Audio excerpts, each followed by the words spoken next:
Sa sunod-sunod na pagkatalo ng mga boksingerong Pilipino, tila ba naungusan na tayo ng bansang Japan at Mexico at bumaba na ang kalidad ng ating mga boksingero. Simula na magretiro ang ating pambansang kamao ay wala pang lumalabas para pumalit sa kanyang trono. Pero ngayong era, may dalawang Pinoy na hype talaga. Undefeated ang mga ito at hindi pa natatalo. Talaga namang nakuha nila ang atensyon ng mga Amerikano at Meksikano. Winasak ng isa ang pinakapaboritong alaga ni Babarom at kinilabutan naman si Canelo sa isa pa nating pambato. Grabe at napakadekalibre ng kanilang mga galawan at may bigat talaga ang kanilang mga kamao na maaari talagang pumalit sa ating pambansang kamao. Sino itong dalawang undefeated na Pilipinong boksingero ang gumimbal sa bansang Amerika at Mexico na kinatakutan talaga ng kanilang mga superstar na boksingero?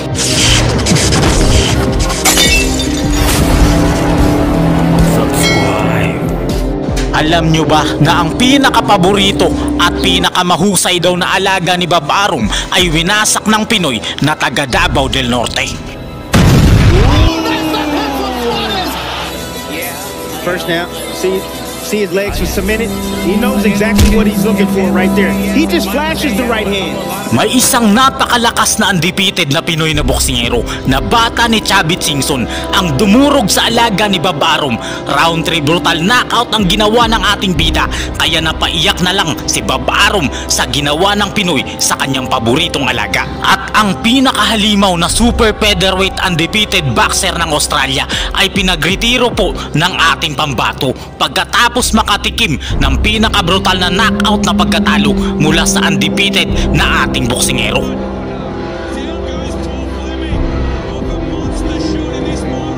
Dadayain pa sana ang Pinoy na ating pambato dahil napakataas ng scorecard na binigay ng mga hurado sa kalaban niyang Australiano. Buti na lang na knockout niya talaga ang kalaban nito. Sino ang boksingerong ito na siguradong future face ng Philippine boxing? Kaya kinuha talaga siya ni Chavit Singson para pumalit kay Pacquiao sa ibabaw ng ring. Importante itong laban na ito.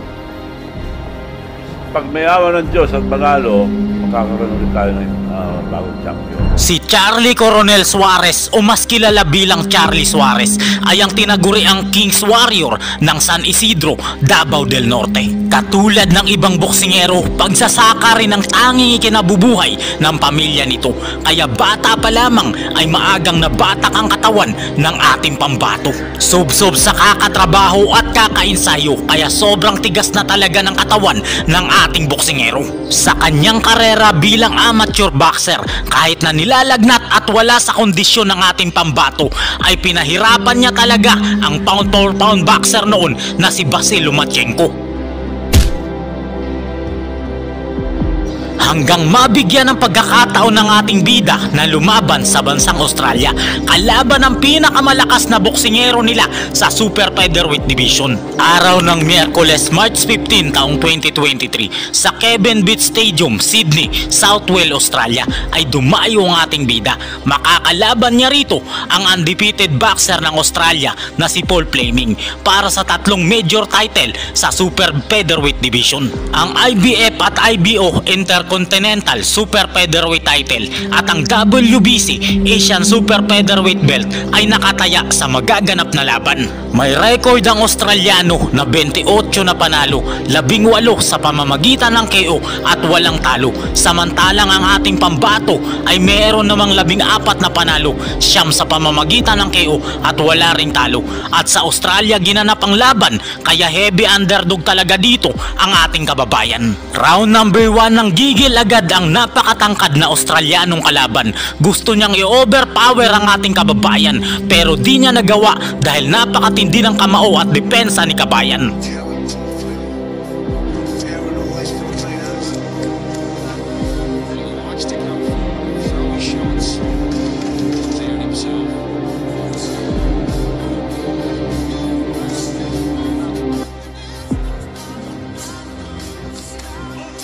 Suarez, good shots. Body shot from Suarez, counter shot from Fleming, who leads out again.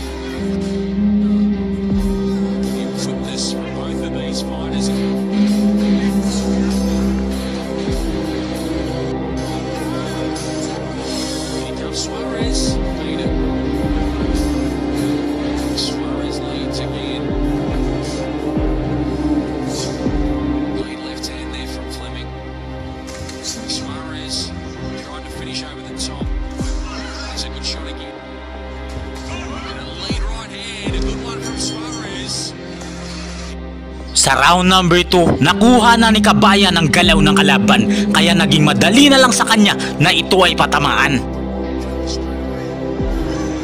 are good ones.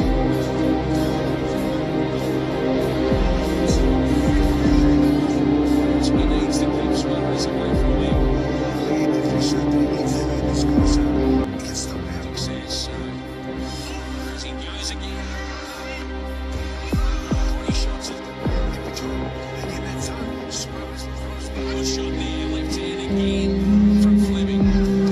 Just one off they are, but then against the pressure of one, and Suarez better start. Suarez to the body as well and chasing now. Suarez.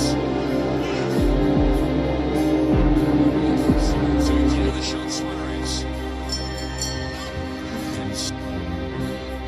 Round number 3, atras na ng atras dito ang boksingerong Australiano dahil siguro sa napakabigat na kamao ng ating pambato. Late action from Suarez, good counter shots from Fleming. Something off the back of this Suarez makes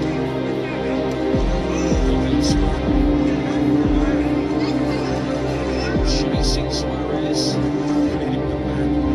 Doesn't manage his best chances. It's nicely as Fleming. A good shot as well. Off the back of Suarez forward again. And chasing as he's hunting as he goes to the with his power left hands. Over the top. Suarez and he chases again with this Fleming. Into the rounds. Sa round number 4, matindi talaga ang ating boksingero. Bugbog sarado na ang inabot sa kanya ng kalaban niyang Australiano.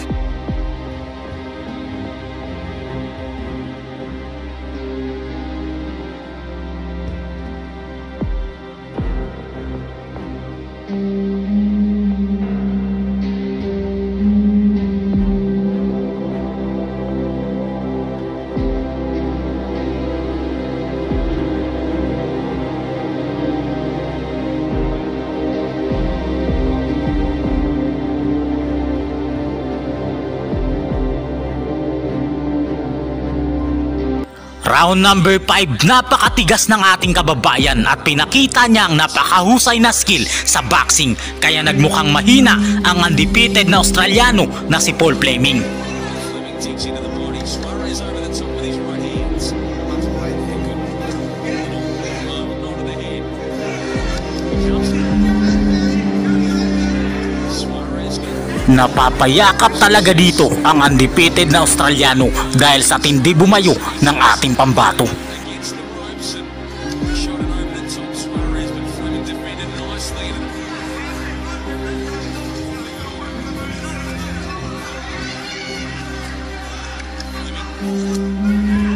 Suarez chases again. Fleming's against the ropes. He coming as Suarez went over the top. And there's a right hand from Suarez to finish the round. Sa round number 6, medyo bumabagal na ang Australianong kalaban, kaya palagi na siyang nasasapul ng ating kababayan.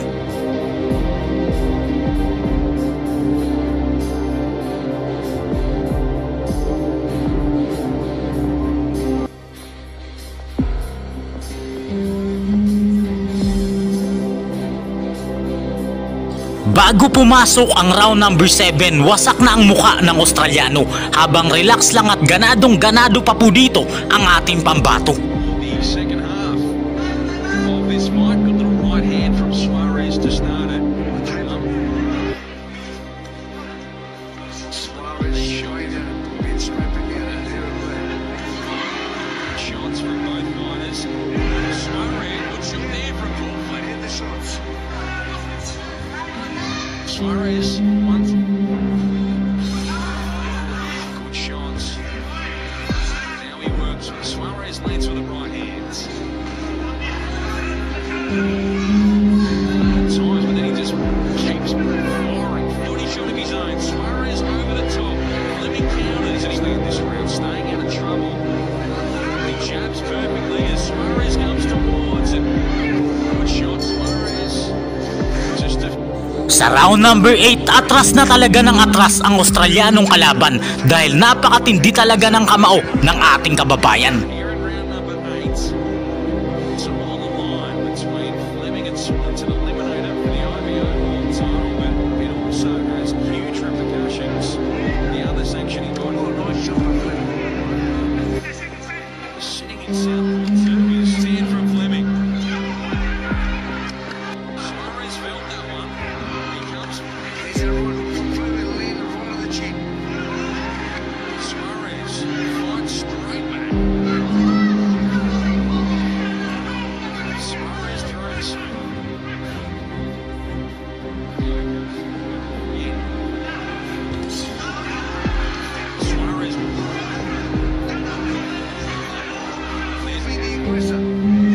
Counter shot from Fleming. Suarez throws a good shot. Fleming just swings. Round number 9, durog na talaga ang mukha ng Australiano. Bugbog sarado na talaga siya sa ating pambato. Round 9. This one scheduled for 12. Body shot from Suarez to start the round.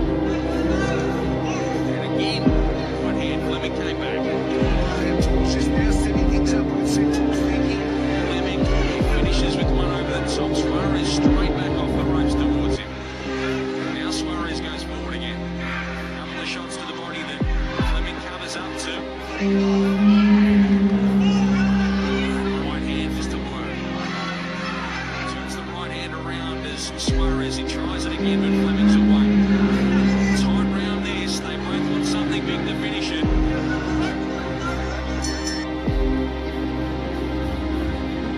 Sa round number 10, ang bagal na ng galaw ng Australianong kalaban habang lalo namang ginaganahan ang ating kababayan na parang nagsisimula pa lamang.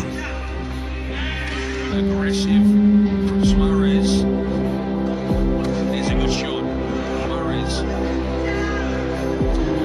Big shot forward on him again. Finish it. Over the top. Good shot there from Leach. Again with the right hand, Suarez.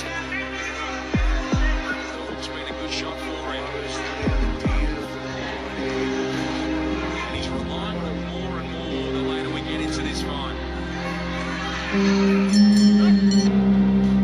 Round number 11, halata na ang pagod sa kalabang Australiano habang parang nag-uumpisa pa lamang mag-init ang ating boksingero. Parang nabuhayan ng dugo ang ating bida kaya nabugbog na naman niya ang kalabang taga-Australia. Pero sa scorecard ng mga hurado, lamang na lamang sa puntos ang kanilang pambato. Talagang balak dayain ang ating boksingero. Enormous on that journey. Suarez chasing. Good right hands and he followed it with another shot from Fleming. So is that. He looks energized now. He's chasing.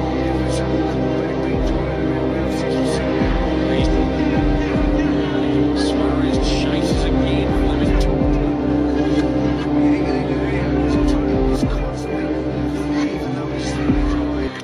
One hand from Suarez got through there. Fruin. Again. He ducks his head and gets away. There's Fleming at the end. Sa round number 12, dito na pagre-retiruhin ni Kabayan ang Australianong kalaban. Mapait na brutal knockout ang sasapitin ng kanyang kalaban. So much meaning to what they'll achieve and what they'll quality. Counter shot from Fleming. Body Suarez.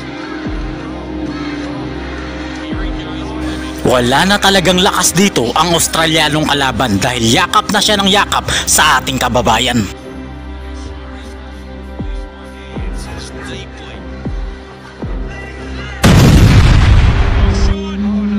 Down goes Paul Fleming. Look a monster shot in this final round. Paul Fleming, decision to make. And Charlie Suarez has a job to do. Fleming is in strife. Big trouble. As Suarez pours in the shots and it is stopped. Muling itinaas ng ating pambato ang bandila ng mga Pilipino. Muntik na sana siyang madaya sa Australia.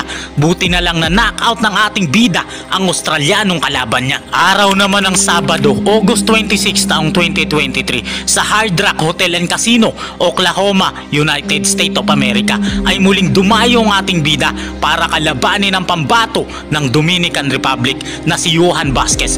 Pero katulad ng mga naunang boksingero, hindi rin ito mubra sa ating pambato at nakatikim siya ng mapait na pagkatalo.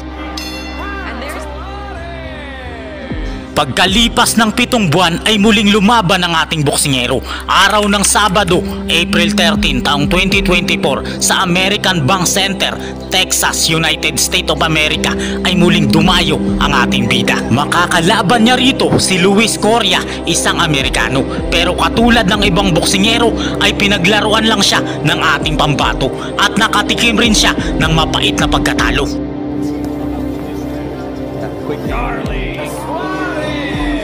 Nito lang araw ng Biyernes, September 20 taong 2024 sa Desert Diamond Arena, Glendale, Arizona, United States of America ay muling dumayo ang ating bida. Makakalaban niya rito ang isa sa paboritong alaga ni Babarum na si Jorge Castañeda. Meron itong 17 panalo, 13 sa pamamagitan ng KO at isa po itong Amerikano. Samantalang ang ating pambato ay meron lamang 17 panalo, 9 sa pamamagitan ng KO at wala pang talo. Pero sa Amerika ginanap ang laban at bata pa ni Babarum ang kanya makakalaban. Kaya heavy underdog ang ating kababayan na alaga ni Chavit Singson na kanyang sinusuportahan. Sa labanang ito, magugulat talaga ang Amerikano at mapapaiyak si Babarum dahil 3 rounds lang ang itatagal ng kanilang boksingero mula sa ating pambato. Paglalabanan nila dito ang bakanting kampyonato ng WBO International Super Featherweight title. Sa round number 1, napakatangkad po ng kalaban ni Kabayan. Seryosong seryoso po ito at gusto ko agad tapusin ang maliit nating kababayan. Pero nabigo siya dahil naging halimaw agad dito ang ating kababayan. Brutal na bumagsak ang Amerikano sa napakatinding kamao ng ating pambato. Pero tumayo pa rin siya kaya tinuluyan na siya ng ating bida.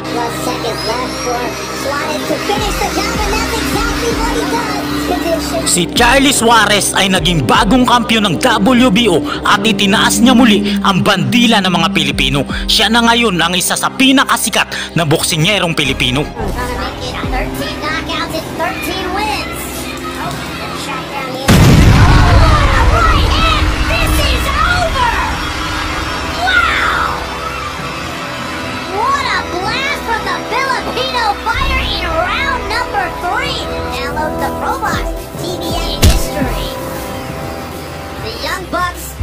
Napapalakpak sa paghanga si Fat Joe, isang sikat na American rapper at ang mga Amerikano na nanunood sa venue. Pati si Edgar Berlanga ng Super Middleweight Division ay napahanga talaga sa galing ng ating bida. Lalo na si Canelo Alvarez na kinilabutan pa sa kanya. 13 wins lahat sa pamamagitan ng KO. Yan na ang bagong record ng ating pambato. Siya na ngayon ang pinakamahusay na boksingerong Pilipino. Kinawawa ng Pinoy at halos mamatay ang Brazilian na boksingero. Kaya naman palakpakan talaga ang lahat ng mga Amerikano, mga celebrity at boxing legend na nanonood sa venue.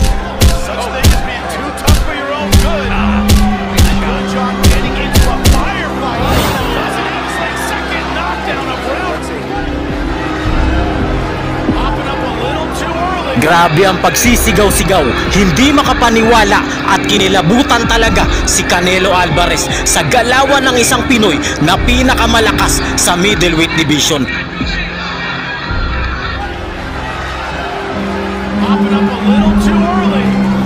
May isang napakatinding Pinoy na boksingero na lahat ng kalaban ay tinapos sa pamamagitan ng KO. 12 wins with 12 knockout na walang talo, 100% knockout power ratio. At ang pinakamatindi sa lahat, hanggang round 3 lang talaga ang inabot ng mga kalaban nito. Sa kabilang banda, ang huling nakalaban niya ay ang superstar ng bansang United Kingdom.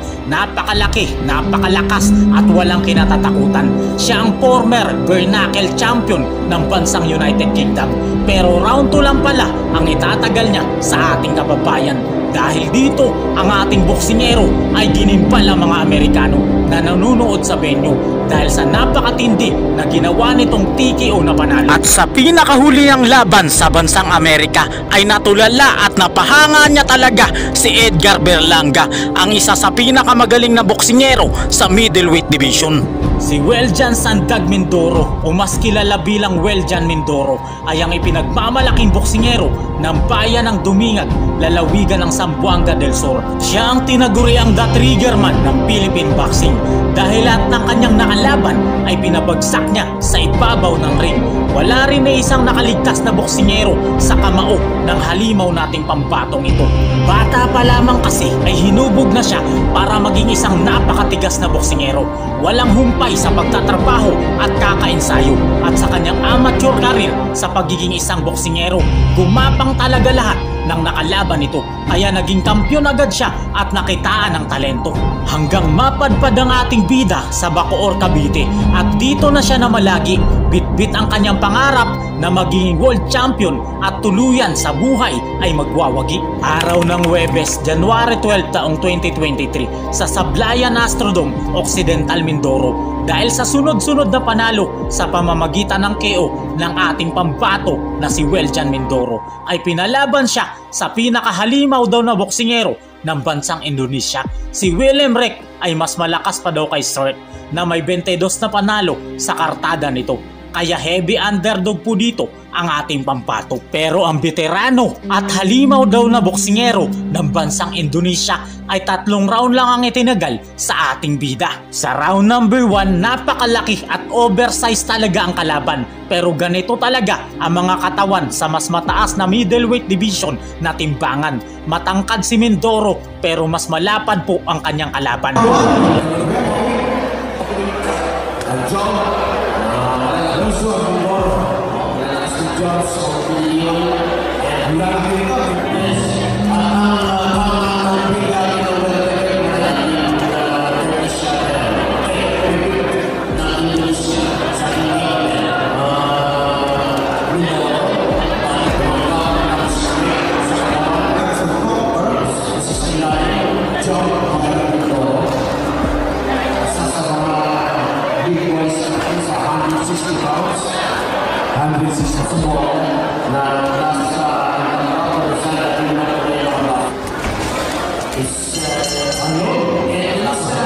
Round number 2, tansyado na ni Kabayan ang kilos at galaw ng kalaban. Ginamit niya ang timing at distansya para madali itong matamaan. Kaya bugbog sarado dito ang kalaban ni Kabayan.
Sa round number 3, dahil sa matitinding kamao na sinalo ng kalaban, ay bigla itong bumagal, hiningal at nanghina sa laban. Kaya dito na siya tinapos ng ating kababayan.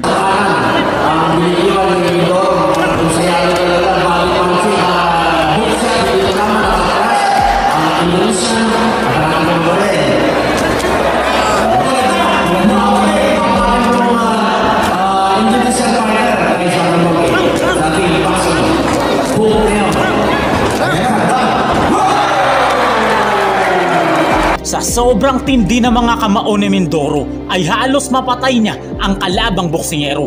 Nahirapan na itong tumayo at dineklarang panalo ang ating pambato. Araw ng Biyernes, July 28 taong 2023, sa bayan ng Rizal, lalawigan ng Laguna ay muling napalaban ang ating bida.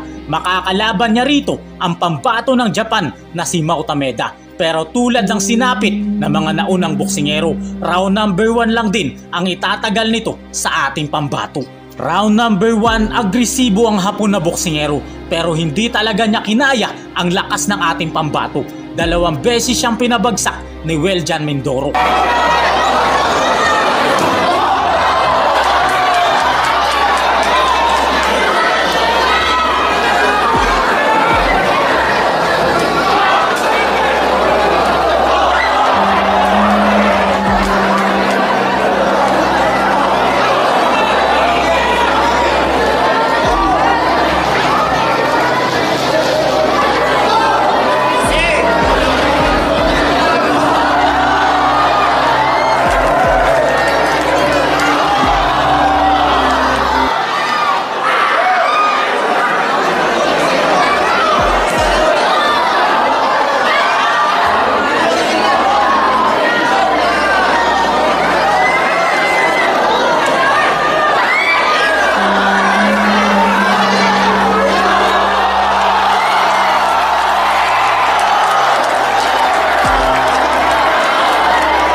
Sa mga impresibong panalong ito ay kinuha na siya ng MP promotion at lumipad na ang ating bida papunta sa bansang Amerika at dito siya sinanay ng gusto ng mga Amerikano para maging isang perpektong halimaw na boksingero. Nito lang araw ng Miyerkules, July 10 taong 2024 sa Plant City, Florida, bansang Amerika sa Pro Box TV event ay lumaban ang ating bida. Makakalaban niya rito si Tyler Goodjan ng bansang United Kingdom. Former bare knuckle champion ito na walang kinatatakutan. Pero round number 2 lang pala ang itatagal niya sa ating kababayan. Round number 1, walking bordado ang kalaban at ito agad ang agresibo sa kanilang laban. Kaya napapaatras ang ating kababayan pero tinatansya lang pala niya ang galawan ng kalaban. Going to bare knuckle, Paulie, sport you know very, very well, but the toughness he learned in bare knuckle, he said that's what's carrying me tonight. Yeah, he did. He had some success in bare knuckle. He was really successful over there and did very well. Had some good wins. Became a real fan favorite over at and then you wonder why guys lie when they say when they make weight. It's like, The easiest cut I've ever had in my life. His team, likening him to Manny Pacquiao. Well, he's 5'11", and the small package packs a big punch. Mindoro a lot stockier. John, you'd like to see Goodjan maybe cut the ring off a little bit. He's trying to put that mental pressure. Be better off cutting off the ring on Mindoro. Talk to Goodjan. He didn't talk about tactics so much as toughness. The idea that Mindoro is able to cut punch, and he hasn't fought a lot of great Slickness with the head movement. Mindoro's having trouble getting to him. Goodjan got hurt to the body. Now he's getting hit with some big shots. Man, nice up. Goodjan's got to shoot in between one of those hard, big shots. This whole started with a body shots in champ. I still think he's strong since 2011. A solid pro for him. Oh, good shot. Nice uppercut. Basically minutes. Sa round number 2, dito natatapusin ng ating boksingero ang paghihirap ng kalaban nito. 3 beses itong babagsak sa napakatinding kamao ng ating pambato. Punchers don't punch the same way when they're on their back foot. Playing a cancer attack from Mindoro. You guys talk about it all the time. Oh, Good Good shoot. shot Nice shot. from Mindoro, and down goes Good.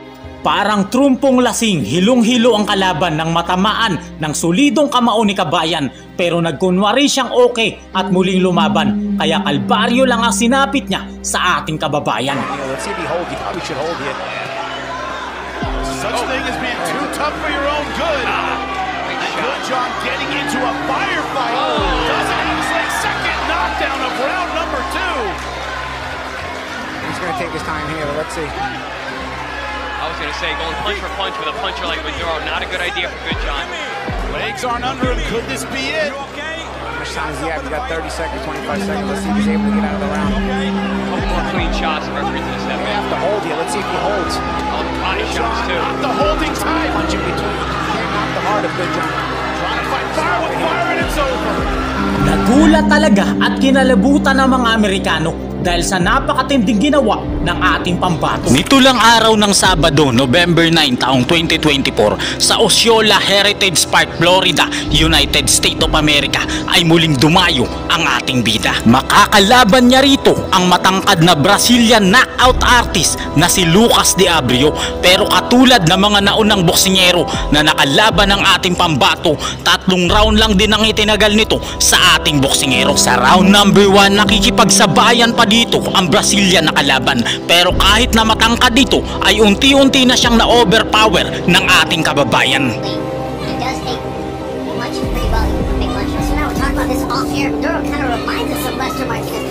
Stock, he's built like a you-know-what house. Yeah, a little more. Yeah, very, very similar in terms of his style. He bang you, beat you up, and be lured into, making those mistakes because he's too trigger happy. He kind of work his way through this. Maybe this thing can get at him. Overall, 120 amateur fights at a good level in Brazil. Another Fight Box TV. Rare in reach and amateur pedigree, like we said, Chan. So finals in that fight. Tough dude, British guy, pretty basic. Always some fun, but yeah, also makes him very close.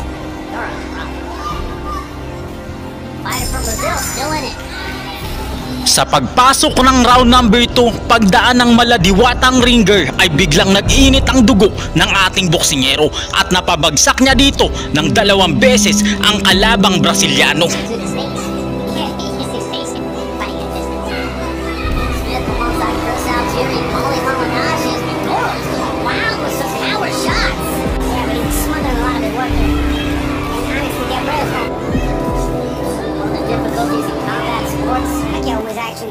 Victim of some head clashes.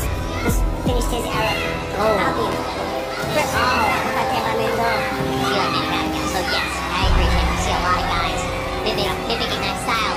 Getting over those skis quite a bit. Good right hand. Yeah. Oh, that lead hand. Oh, for some reason I hear Teddy Atlas. You close your eyes and hit the guy. Oh! Big right hand and down. Yes, I'm missing. He gets hurt. Very, very smart. Couple extra seconds, Maduro trying to swarm another knockdown. Na-save by the bell pa ang kalaban, pero halatang halata dito na di na niya kayang lumaban. By the bell in round number 2. That looked like a brain. His brain was damaged. Sa round number 3, dito natatapusin ng ating boksingero ang paghihirap ng kalaban nito. Isang napakatinding brutal knockout na pagkatalo ang sasapitin ng Brazilian na boksingero.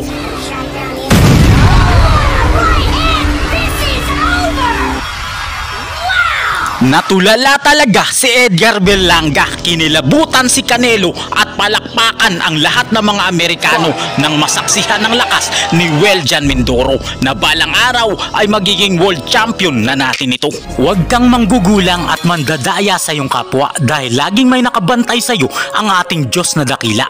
Mahalin mo ang iyong kapwa katulad ng pagmamahal mo sa iyong sarili at mahalin mo ang Diyos ng higit sa iyong sarili. Amen.